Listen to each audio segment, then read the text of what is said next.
compartir con usted esta palabra, específicamente pues invitarle a las actividades del día sábado con las mujeres a las 4 de la tarde en Zoom. Le damos un fuerte aplauso a quienes están en las redes sociales y les decimos bienvenidos hasta donde quiera que se encuentren.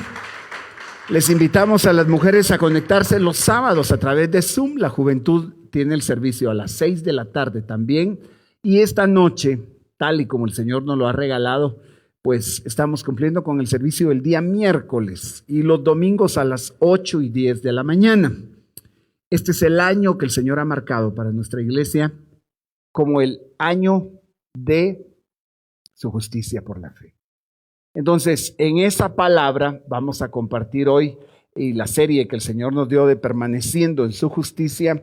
El Señor me trazaba un tema que me ha deleitado tanto. Ahí me encontraré contigo. Algunos ya tienen idea porque han seguido esta secuencia desde que empezó enero, de qué significa esa. El tabernáculo tenía como el lugar más importante el arca del pacto. Con esa base, yo quiero que entremos a Hechos de los Apóstoles 15 y en el versículo 1. Mire, ya han pasado hasta acá 15 capítulos desde que la iglesia empezó su actividad como tal. Jesús resucita, Jesús muere, resucita, y el libro de los Hechos empieza con ese relato precioso de su ascensión a los cielos. Y antes de irse, le dice a sus discípulos, no se vayan de Jerusalén hasta que haya venido sobre ustedes el Espíritu Santo. El poder del Espíritu Santo era la indicación. No empiecen a predicar, no van a llevar poder, no empiecen a servir, van a tener conflictos si no buscan ser llenos del Espíritu Santo. Y cuando el Espíritu Santo venga, ustedes me van a ser testigos. Y recibiréis poder cuando el Espíritu Santo venga, dice en otro pasaje. La importancia de buscar esa llenura. Porque habría de ser, hermano, la plenitud de guianza como el quizás desvanecerte y caer al suelo postrado. La consecuencia de esa llenura. Creo que es tan importante considerar que el Espíritu Santo hoy en día es el delegado por parte de Cristo mismo para nosotros como su especial tesoro. Le dice a sus discípulos, no los dejaré solos, les voy a enviar al Espíritu Santo y cuando Él venga, los va a guiar a toda verdad. Pues pasan 15 capítulos, en Hechos 2 te va a encontrar la llenura del Espíritu Santo. Hechos 3 empiezan milagros sorprendentes, va a ver a un Pedro, hermano, predicar y convertirse 3,000 personas en una sola noche y bautizar a los 3,000. La iglesia sigue un proceso extraordinario. Usted va a ver capítulo tras capítulo. En Hechos 8 va a encontrar la experiencia tremenda de un Felipe que puede testificarle a un hombre que ni judío era, y ese hombre pide bautizarse y cómo el Espíritu Santo lo direcciona. La iglesia sigue con su trayectoria de bendición y de una nueva etapa que no estaba basada en la ley.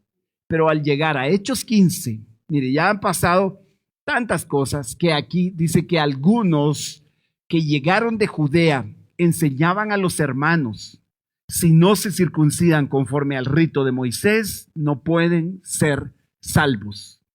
Algunos que llegaron de Judea, es decir, esta gente se mezcló, se introdujo dentro del discipulado mismo y empezó a enseñar este tipo de cosas. Empezó a mezclar la ley que implicaba circuncidarse con la enseñanza del evangelio por la gracia. Y esa es una mezcla peligrosa. Entonces voy a adelantarme algunos versículos. Ese es el relato del 15:1 y me voy a ir hasta el 15:6. Los apóstoles y los ancianos se reunieron para considerar este asunto. Entraron en alarma cuando vieron que estaban creando confusión. Me impacta que en esos versículos usted va a encontrar que ellos dicen que confundieron las almas, inquietaron las almas, dice otra versión. Es decir, la gente entra en crisis en su alma cuando se cambia la verdad del Evangelio por una obra basada en la ley o basada, aunque algunos dirían es que era la ley ceremonial, simplemente, pues la Biblia dice que una vez cambiado el sacerdocio era necesario el cambio de ley. Y si bien es cierto, hay principios de la santidad de Dios que siguen vigentes, no podemos hablar de que se trasladaron de un pacto al otro, porque el pacto fue cancelado y cumplido, lo dije mal, el pacto fue cumplido por Cristo en su totalidad para empezar un nuevo pacto. Y aunque el nuevo pacto también avala cosas como el no mentir, como el no adulterar, como el amar a Dios, son cosas que no cambiaron, pero no bajo la motivación de querer obedecerle a Dios con tus fuerzas y cumplirle, que al final nadie pudo cumplir esa ley completa, sino ahora en el nuevo pacto por el fruto del Espíritu. Entonces ellos tienen que intervenir y tienen que decir, pues, ¿qué hacemos? Y se reunieron para considerar este asunto. Dice en el versículo 7 que después de mucho debate, Pedro se levantó y les dijo, hermanos, ustedes saben que en los primeros días Dios escogió de entre ustedes. En los primeros días Dios escogió de entre ustedes que por mi boca los gentiles oyeran la palabra del evangelio y creyeran. Dios, que conoce el corazón, les dio testimonio dándoles el Espíritu Santo, al igual que a nosotros. Y ninguna distinción hizo entre nosotros y ellos, purificando por la fe sus corazones. Qué tremendo que la purificación ahora es por la fe.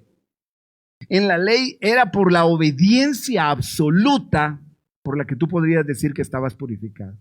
Pero Pedro está hablando de que a través de él Dios alcanzó a los gentiles y no hizo ninguna distinción entre judíos y entre no judíos, es decir, entre gentiles. Versículo número 10. Ahora pues, ¿por qué tientan a Dios poniendo sobre el cuello de los discípulos un yugo que ni nuestros padres ni nosotros hemos podido llevar? ¿A qué yugo se estaba refiriendo? A la ley. Ahora Jesús va a hablar de un yugo en el que él dice, tomen mi yugo es fácil y ligera mi carga, es decir, es un yugo que se puede llevar. No era el yugo de la ley, por eso es que en este versículo 10, él está hablando de esa gente que estaba poniendo la exigencia de circuncidarse, de guardar la ley. Esto equivaldría a cualquier elemento de la ley que te quiera imponer a alguien respecto a comidas, respecto a guardar el día sábado, respecto a vestiduras, respecto a cosas que nadie las pudo llevar en su totalidad y que se convierten en un peso en el cuello, en un yugo pesado, dice, que ni nuestros padres ni nosotros hemos podido llevar. 11. Creemos más bien que somos salvos por la gracia del Señor Jesús, de la misma manera que ellos también lo son. Qué precioso que la aclaración sea tan exacta. Creemos más bien que somos salvos por la gracia del Señor, no por la ley. Por eso es que el enfoque hoy quizás pueda malentenderse si alguien escucha esto a medias. No es la salvación por los 10 mandamientos, pero no desechamos los 10 mandamientos, los vemos cumplidos completa y perfectamente en la persona de Cristo. Por consiguiente, ahora nuestra fe está en que somos salvos por un favor que no merecemos de parte del Señor Jesús. Como lo diría acá, somos salvos por la gracia del Señor Jesús. De la misma manera que también ellos. ¿Quiénes ellos? Los gentiles. Versículo 12. Perdón, voy a saltar hasta el 16. Del 11 me voy a ir al 16 tratando de ganar un poquito de tiempo. Usted puede leer el contexto en casa. Y Pedro va a decir que lo que Dios pide más adelante van a ser 3 cosas específicamente que ellos deben de hacer, que no tienen que ver con guardar la ley.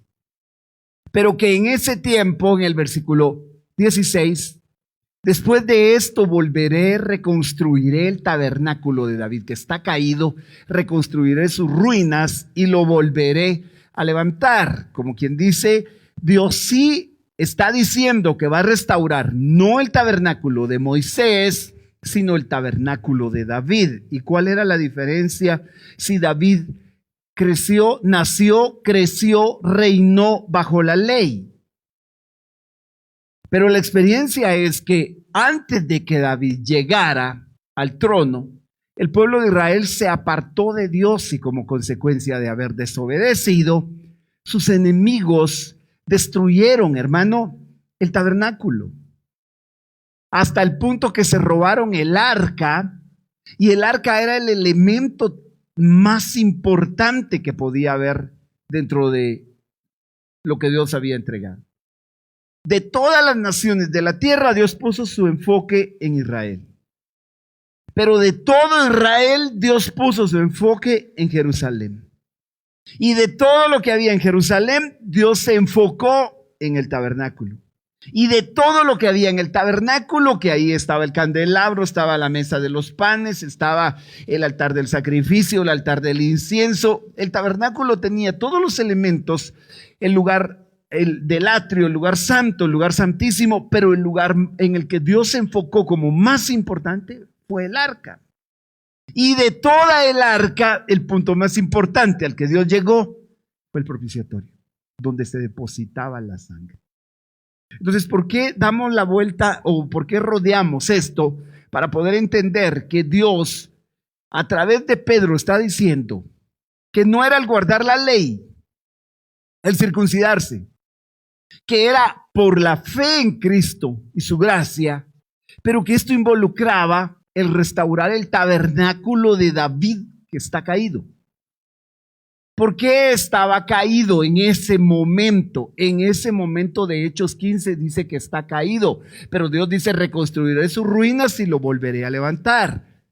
Lo que hay que tener presente acá es que el tabernáculo de Moisés era esa estructura armada y colocada estratégicamente con gente delegada exclusivamente para hacer eso, y eran los levitas. Y de los levitas había todavía una clasificación interna entre quienes armaban las columnas, entre quienes cargaban todo esto por el desierto, entre quienes se encargaban de los sacrificios. Habían órdenes sacerdotales. Todo eso era el tabernáculo de Moisés. ¿Por qué le estoy explicando esto? Porque no vaya a ser que nosotros nos encontremos con una relación con Dios que puede convertirse en una rutina tan cargada de ritos y procedimientos, y se nos va de las manos la parte más importante que Dios quería que se levantara.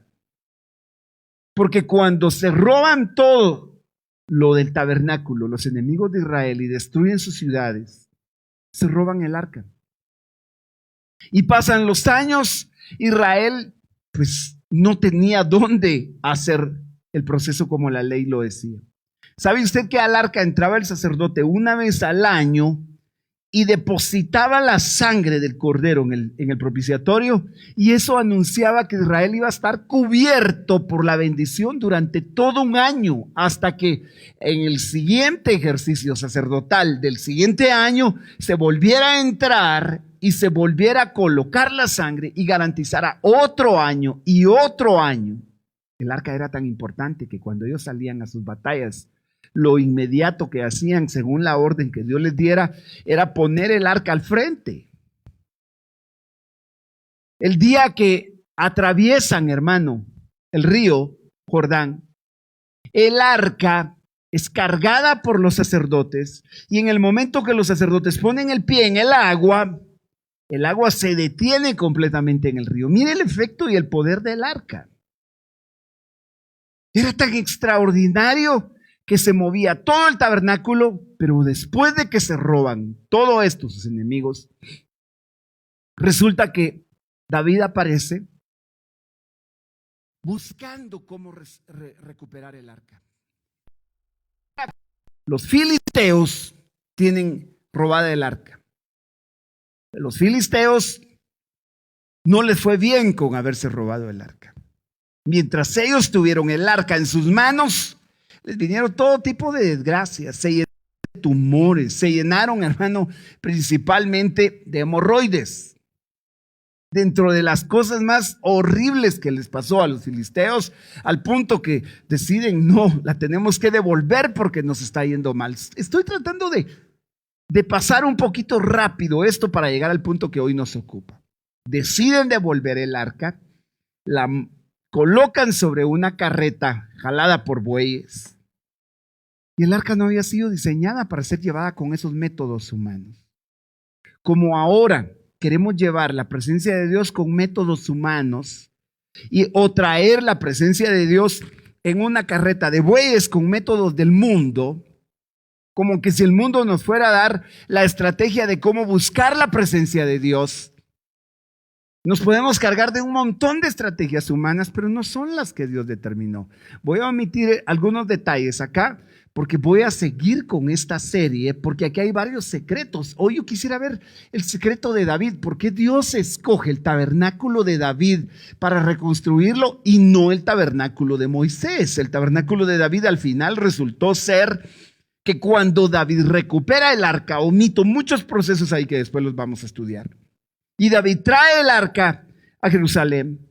Usted recordará que David empieza a danzar delante del arca, empieza a hacer tantas cosas extraordinarias al punto que tiene una experiencia profunda con Dios y lleva el arca al lugar donde él vivía y le prepara una tienda de campaña, nosotros diríamos una carpa, y simplemente coloca el arca ahí. No están todos los demás elementos, pero sí hay un elemento que David conoció el día que fue a traer el arca. El día que va a traer el arca y la trae por el método equivocado, porque así lo hicieron los filisteos, hay muerte. Un hombre trata de detener el arca porque los bueyes tropiezan y cuando trata de detenerla, mira hacia adentro, dice alguna versión, y muere. Es Usa. Así se llama este hombre, Usa. Entonces tiene que dejar el arca en la casa de un hombre llamado Obed-Edom. Después vamos a hablar de Obed-Edom, no hoy, porque Obed-Edom tuvo un secreto extraordinario que tiene que ver con esta serie que estamos tratando. Al fin David se da cuenta que para traer el arca sacrificaba bueyes y sacrificaba corderos. Daban 6 pasos y al 7º paso sacrificaba otro buey y corderos, bueyes y corderos. Dicen los estudiosos que David pudo haber recorrido 19 kilómetros desde donde el arca estaba hasta llegar a Jerusalén. Y todo ese trayecto fue derramamiento de sangre, de sangre, de sangre, de sangre, de sangre. Y de aquí el punto tan importante, porque hemos estado estudiando en esta serie de la justicia, el poder de la sangre, porque la sangre tiene justificación sobre tu vida. Entonces, ¿por qué te voy a dar todo este punto? Porque al restaurar el tabernáculo, solo estaba, hermano, el arca, pero el arca en sí no hubiera sido del todo útil si no hubiera sido porque a través del propiciatorio se colocó sangre. Y aquí van a haber elementos bien tremendos, porque David ni era de la tribu de Leví. David ni era un sacerdote. David está viviendo un paréntesis de gracia en donde la ley no hubiera permitido que alguien hiciera eso. Entonces hay gente que diría, pero ¿cuál fue el secreto de David? ¿Qué vio Dios en David para que diga que halló un hombre conforme a su corazón? Porque en repetidas veces Dios va a decir esto. Está dicho, hermano, lo vamos a ver en algunas citas, en el libro de Samuel, en el Antiguo Testamento, pero en el libro de los Hechos se vuelve a hablar ya en el Nuevo Pacto de que David fue un hombre conforme al corazón de Dios. Y yo sé que tu anhelo es agradar a Dios. Yo sé que el anhelo de todo aquel que ha conocido a Cristo es agradarle y ser como Él quiere que seamos, pero es ahí donde está nuestra lucha, porque vivimos una cantidad de ataques para destruir nuestra fe, para opacar el propósito de Dios en nuestra vida. Pero en esto va a estar tu victoria si esta noche logras abrir tus ojos y abrir tus oídos y recibir esta palabra respecto al poder de la sangre en el nuevo pacto. Algunos estudiosos dirían, es que David fue conforme al corazón de Dios porque tenía una facilidad increíble para arrepentirse. Y usted va a encontrar algunos estudiosos o analistas bíblicos que dicen, es que David era pronto para arrepentirse. Yo veo gente igual que fue pronta para arrepentirse y Dios no la llamó que fuera conforme a su corazón de Dios. Es más, cuando Dios dice de David que era un hombre conforme al corazón de Dios, David no había caído en el pecado más grave con Betsabé. Así que no había mucho de qué arrepentirse. Pero David sí conoció un efecto extraordinario de la sangre, y es de lo que quisiera hablarte esta noche. Hechos 13:22. Cuando lo quitó, les levantó por rey a David, el cual también testificó y dijo: he hallado a David, hijo de Isaí, un hombre conforme a mi corazón, que hará toda mi voluntad.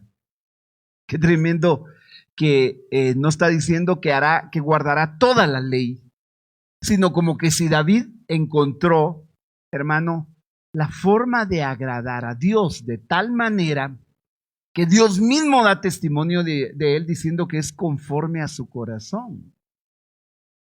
Ahora, un hombre conforme al corazón puede cometer la gravedad de faltas que David cometió. Cualquiera me diría no. O cualquiera me diría, pues si David las cometió, ¿por qué no las voy a cometer yo? No tientes a Dios. No juegues con algo tan delicado, pero tampoco puedo negarte que el ser conforme al corazón de Dios no era ser perfecto conforme a la vista de los hombres. ¿En qué consistió la perfección? Te voy a decir que Hebreos 10:14 dice que con una sola ofrenda Cristo hizo perfectos para siempre a los que son santificados.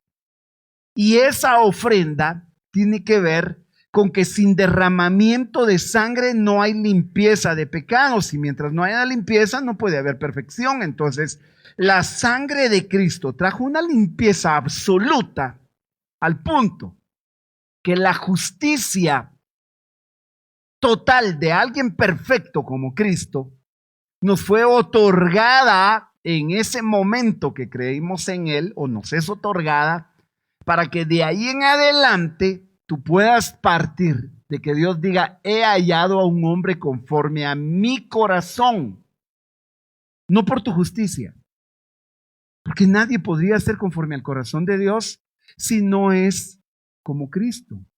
¿Te recuerdas el momento en el que el Espíritu Santo viene junto al río Jordán y Jesús sale de las aguas porque es bautizado por Juan el Bautista, y el Espíritu Santo al descender como en forma de paloma, se abre una puerta en el cielo, se abren los cielos y el Padre dice: este es mi Hijo amado en quien me complazco? Esto equivale, este es conforme a mi corazón. Estaba hablando de Cristo. Pero la dimensión en la que se dice esto de David, yo sé que no se compara con el nivel de perfección de Cristo, pero entonces David tuvo que tener algo que reflejó el favor de Cristo. Y quiero que me acompañes ahora. En el Salmo 132:1, David escribe y dice: acuérdate, Señor, de David, de toda su aflicción. ¿Un hombre con aflicción? Sí. ¿Estás afligido ahorita? Sí. Probablemente tuviste un problema tan grave que hace que te sientas como que si no vas. Estamos acá, hermanos, estamos acá. Yo vine a hablarle a gente a la que Dios le trajo esta palabra. Es a ti a quien Dios está hablando.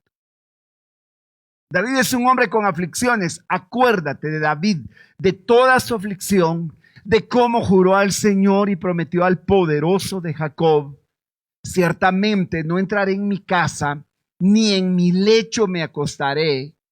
No daré sueño a mis ojos, ni a mis párpados adormecimiento, hasta que haya un lugar para el Señor, una morada para el poderoso, dice, de Jacob. Ahora, ¿por qué David se está refiriendo a que él no quiere descansar? Es un hombre bajo aflicción, pero no quiere dar sueño a sus ojos, ni que sus párpados se adormezcan hasta que no encuentre un lugar para el Señor y una morada para el poderoso de Jacob. Es impresionante que lo que él quería era construirle a Dios un lugar donde ubicar el arca, donde ubicar la presencia de Dios. Mira el arca como como la bendición de la presencia de Dios en tu vida. el que va contigo, el que te acompaña, el que te fue dado para ir a tus batallas, el que está contigo de noche y de día. Cuando el salmista dice, escogería estar un día en tus atrios, que 1000 fuera de ellos, es porque había conocido que en la presencia de Dios pasan cosas tremendas. El mismo salmista dice, hay delicias a su diestra. Hay delicias en la presencia de Dios.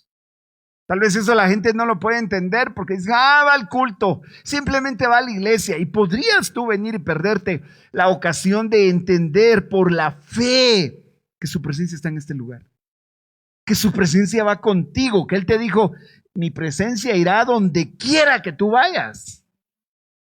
Ahora, el placer, la dicha, la bendición de su presencia debe ser revelada porque no toda la gente tiene esa bendición de saber cuándo el Señor está ahí. Y postrarse, y doblar sus rodillas, y danzar delante de Él sin que le dé vergüenza. El sacerdote no pasaba el oficio dentro del tabernáculo sentado por una causa, porque él tenía que ofrecer. No había una silla en el tabernáculo. Cuando tú te levantas delante del altar de Dios, no te va a importar lo que los demás hagan. Tú vienes a ofrecerle a Él. Eso es estar en la presencia. Al punto que David diga, yo voy a encontrar un lugar, una morada para el poderoso de Jacob. Entonces, voy a trasladarme a 1 de Crónicas 28. David está hablando de cómo el Señor lo escogió. Mira, pues, todo sale porque Él va a restaurar el tabernáculo de David que está caído. Pero veamos un poquito qué fue lo que pasó con David para que Dios quiera restaurar esto, cómo va a restaurarlo en tu vida. David dice, sin embargo, el Señor Dios de Israel me escogió de entre mi familia para ponerme por rey de Israel para siempre. En efecto, Él escogió a Judá como la tribu gobernante. De esta tribu escogió a mi familia y de entre mis hermanos me escogió a mí para ponerme por rey de Israel. ¿Qué te parece? De entre mis hermanos me escogió a mí para ponerme por rey de Israel. A mí me impacta que Él esté hablando de una escogencia, si puedo utilizar ese término con toda la libertad del caso, cómo Dios lo escoge, y te voy a mostrar ahora acá la versión, la Nueva Biblia de las Américas. Ahí está. Esa es la Nueva Biblia de las Américas. Pero me impacta que en esta versión diga, escogió de toda la casa de mi padre para ser rey de Israel para siempre, porque Él escogió a Judá para ser jefe, y de la casa de Judá, la casa de mi padre, y de entre los hijos de mi padre, Él se agradó de mí para hacerme rey sobre todo Israel. ¿Te recuerdas que dice que escogió a alguien conforme a su corazón? Ahora, yo tengo que decirte algo esta noche. Él te escogió para ser rey y sacerdote para Dios, tu Padre. Y si Él te escogió, es porque Él se agradó de ti. ¿Estamos acá? Vale. Una de las batallas más grandes que van a pasar por tu cabeza es que Dios no se ha agradado de ti. Y si bien es cierto, la Biblia nos enseña a buscar agradar a Dios en todo, no puedes perder de vista que tú no eres grato por tu propia fuerza. Hay algo que puso agrado en ti, como una marca, decíamos el domingo. Dios te marcó de tal manera que cuando mira en ti la marca de la sangre del Cordero, te conviertes en una ofrenda de olor grato. Vio Dios la ofrenda de Caín y vio a Caín. Vio Dios la ofrenda de Abel y vio a Abel. Pero Dios se agradó de la ofrenda de Abel más que de la de Caín. Ahora, aquí hay un efecto. Dice Hebreos 11 que por la fe Abel ofreció un mejor sacrificio. Pero ¿la fe en qué? Sería la pregunta. Si no es porque Abel trajo un cordero en su ofrenda. Entonces había fe en un derramamiento de sangre que estaba implícito en el traer al cordero. El cordero no iba a ser para siempre, había que sacrificarlo. Entonces, me escogió y Él se agradó de mí para hacerme rey. Pero es que este término de agradar, de Él se agradó, dime qué hizo David para que Dios se agradara de él. Yo tengo que recordarte como punto importantísimo que sin derramamiento de sangre no hay perdón de pecado.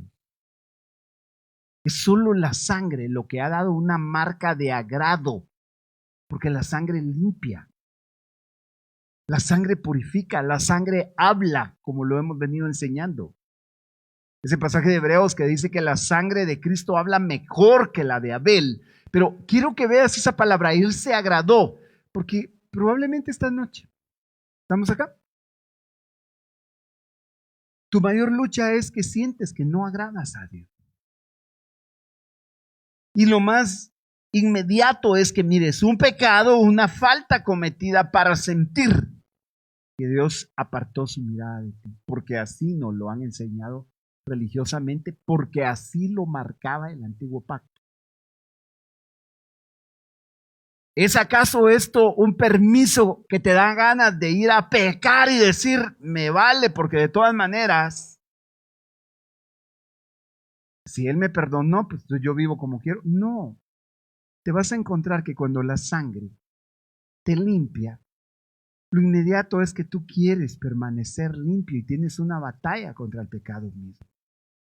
Pero en esa batalla, si tú no tienes claro que el agrado que Dios puso en ti es por Cristo y no por tu fuerza, a la siguiente vez que resbalas, no crees que te puedes levantar. Entonces, se agradó de mí para hacerme rey, pero aquí vienen algunos puntos importantes que yo quiero mostrártelos o que me acompañes, porque sí me ha inquietado cómo el Señor establece este nivel de agrado. Vean, si me acompañan, por favor, ahí mismo, busqué esa palabra agrado en la concordancia Strong del hebreo. Usted la va a poder ubicar como la número 7521. Y es una palabra que se dice ratzá. O ratz, dice en otras versiones. Ratzá. Pero lo que me impresiona es que ratzá significa querer, aceptar, agradarse de, tratar a alguien favorablemente, mostrar favor, ser propicio a, complacerse con alguien o con algo, hacerse amigo de. Cada una de estas tiene una base bíblica en momentos donde Dios dice que no se agradó y se utiliza la palabra ratzat. Por ejemplo, trajeron una ofrenda que a Dios no le agradó y va a decir no ratzat. Pero pasa algo aquí bien, bien tremendo, porque en Israel esa palabra razá hasta la fecha se utiliza como me gustas. Cuando alguien le va a decir a otra persona me gustas, le va a decir tú me razá. O sea, no es simplemente me agradó, sino me gustas. Quiero que veas el contexto, porque David está diciendo, Él se agradó de mí. En otras palabras, yo le gusté. Yo te voy a decir algo esta noche, tú le gustas a mí. Y sé que el religioso va a decir, ¿cómo se atreve a decirle que les gusta si mire el pecado? O al revés. Querer sacar la paja en el ojo ajeno, habría que ver que hay una viga en el propio. Y lo más probable es que usted ve que Dios no acepta a los otros porque usted tampoco se siente aceptable. Dese cuenta, la mayor parte de gente que anda midiendo a los demás es porque tampoco está seguro de que Él dé la talla en el fondo de su corazón. Entonces, todas estas implicaciones, como Él se agradó de mí, o sea, Él me quiso, Él me aceptó, Él se agradó, Él me trató favorablemente, Él se mostró propicio, Él se ha complacido conmigo al punto de hacerme su amigo. Son muy pocos los casos en los que Dios da testimonio que se hizo amigo de alguien. Abraham es un caso. Pero te voy a decir algo. Jesús hizo amigo.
sacerdote tenía que hacer como propio de la ley.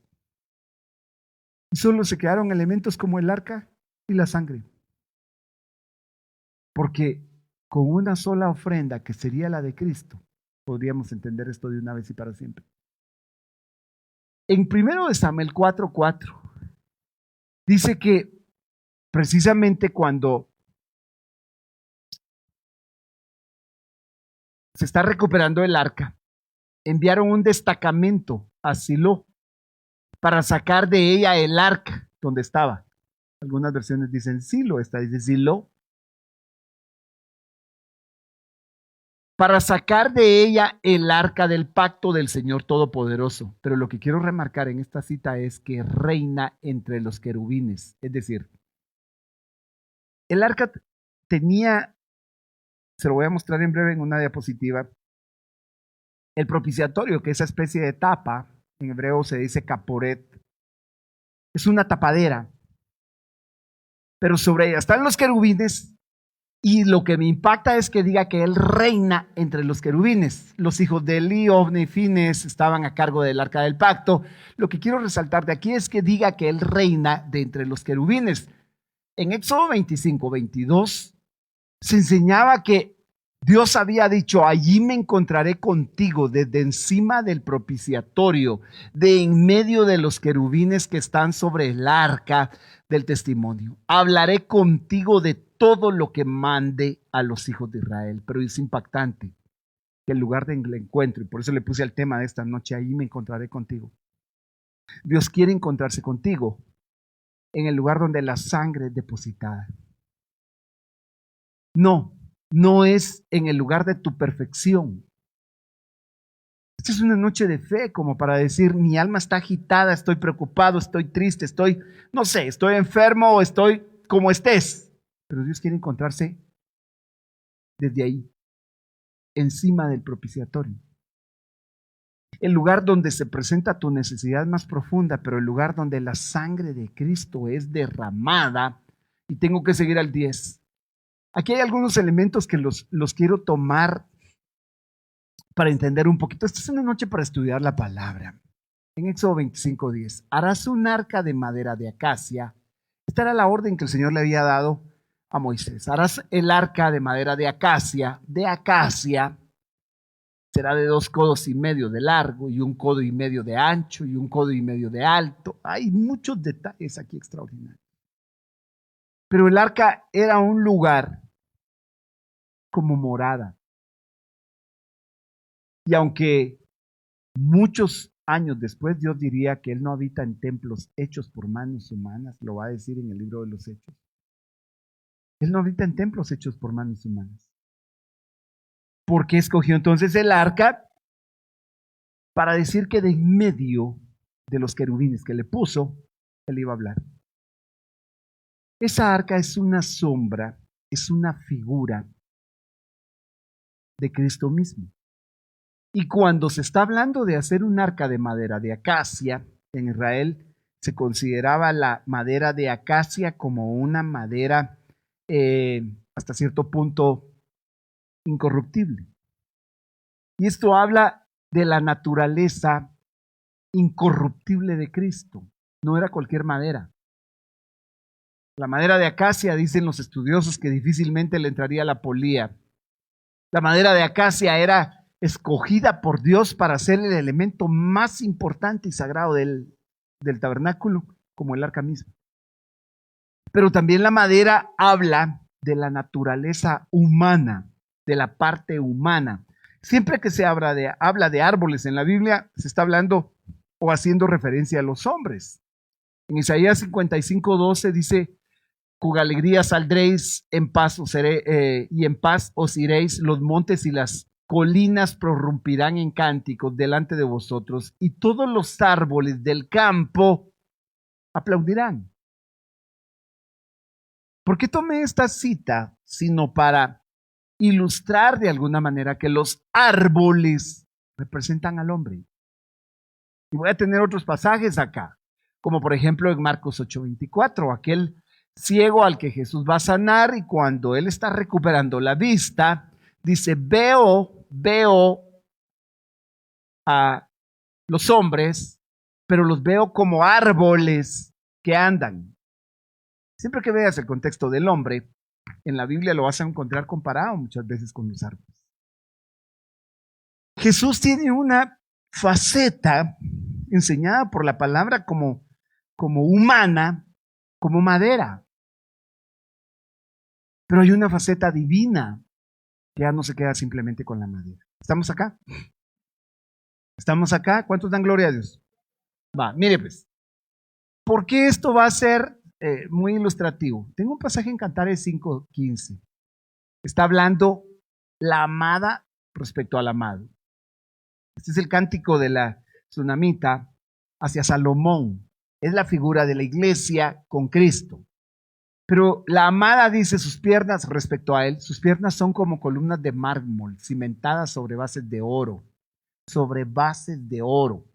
Su figura es como el Líbano, escogido entre los cedros. Ella está comparando la imagen del amado con la imagen de un árbol. O sea, tal vez alguien se me puede hacer bolas si no es porque le estoy ilustrando cómo el tabernáculo de David habría de ser restaurado, porque el punto más importante es el arca. Entonces, el punto más importante aquí es Jesucristo, hombre. Dios que se hizo hombre como el centro de toda tu relación, desde la cual Dios diría, desde ahí hablaré con ellos. Es a través de Cristo, a través de quien Dios se manifiesta en nuestras vidas. Luego, aparte de esta cita, el propiciatorio del arca y la sangre de Cristo son dos cosas importantes de considerar. Porque aunque el arca misma estaba hecha de madera, fue recubierta de oro puro. Y el oro representa la divinidad. El oro es un elemento, hermano, que habla de gloria, habla, a diferencia del bronce. Otro día vamos a ver cómo cuando los enemigos de Israel se robaron los escudos, el rey que estaba de turno decidió suplantarlos con escudos de bronce. Se robaron el oro y lo suplantaron por bronce. Después vamos a hablar de eso. Cambiaron el evangelio de la gracia por un evangelio de juicio, que es lo que representa el bronce. Pero eso vendrá después. El propiciatorio tiene un elemento aquí muy importante. Esta es la parte superior de la cual ya he hablado. Esa imagen no es primera vez que la presento, pero es muy importante porque es desde acá donde se depositaba la sangre, desde donde Dios habla. Este lugar es el lugar al que se le ha llamado la silla de misericordia. En inglés esto es muy conocido como el asiento de misericordia. Pero ¿por qué es importante? Porque ahí es donde se pone la necesidad delante de Dios, pero desde donde Dios habla por la sangre del Cordero. Todos los elementos de tu relación con Dios están a través de la sangre que se pone. Tu oración, tu alabanza. Mira, la alabanza es peligrosa cuando no tiene en el centro el propiciatorio de Cristo. Si se te olvida que ahí se puso una sangre de una víctima inocente y tú te pones aquí en lugar de la sangre, quieres la alabanza para ti, quieres los honores para ti, quieres todo para ti. Y este es un lugar de humillación. Los querubines estaban con sus alas directamente, su mirada está puesta en ese lugar. Lo que se pone ahí es bien delicado. Satanás quiso ponerse en el centro de la mirada de todos y tuvo que ser, siendo Luzbel, tuvo que ser desterrado, no, tuvo que ser lanzado, sacado de ese lugar. Entonces, ahí me encontraré contigo. Y el propiciatorio tiene esta característica. Harás un propiciatorio de oro puro. Esta es la parte de la divinidad de Cristo, porque al final de cuentas el propiciatorio es una persona, no es simplemente un lugar. ¿Sabes dónde el Padre encuentra la relación contigo y tú encuentras la restauración con Él? Ahí. ¿Sabes de dónde nace el concepto de ser aceptables, de ser agradables, si no es desde ahí. ¿Por qué David amaba tanto el recuperar el arca y el lugar de su morada? Y al final lo único que recuperó fue esto. No fue solo el propiciatorio, sino fue el arca completa. Pero aquí van a haber elementos que no los podemos dejar pasar. El propiciatorio de oro puro será de 2 codos y medio de largo y 1 codo y medio de ancho. Éxodo 25, 21. Pondrás el propiciatorio sobre el arca por encima y dentro del arca pondrás el testimonio que yo te daré. Allí me encontraré contigo y desde encima del propiciatorio, de en medio de los querubines que están sobre el arca del testimonio, hablaré contigo de todo lo que te mande para los hijos de Israel. Levítico 16, 14. Tomará luego parte de la sangre del novillo y rociará con su dedo por encima del propiciatorio, al lado oriental.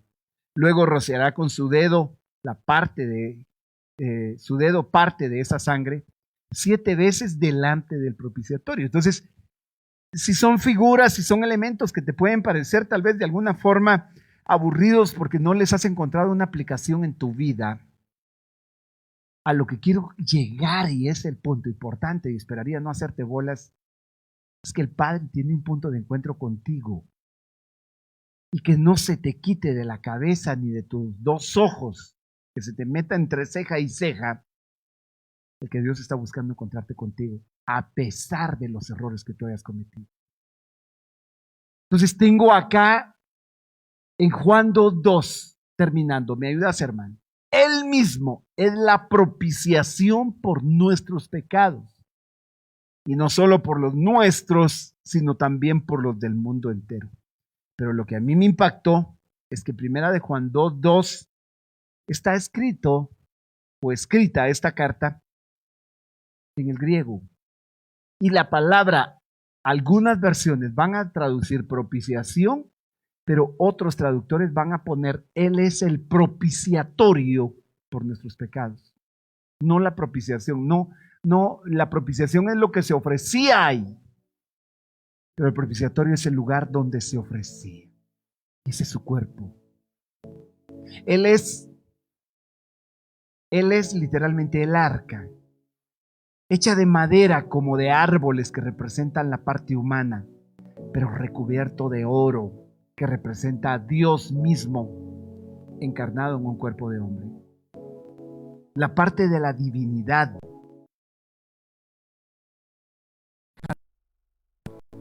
Que acá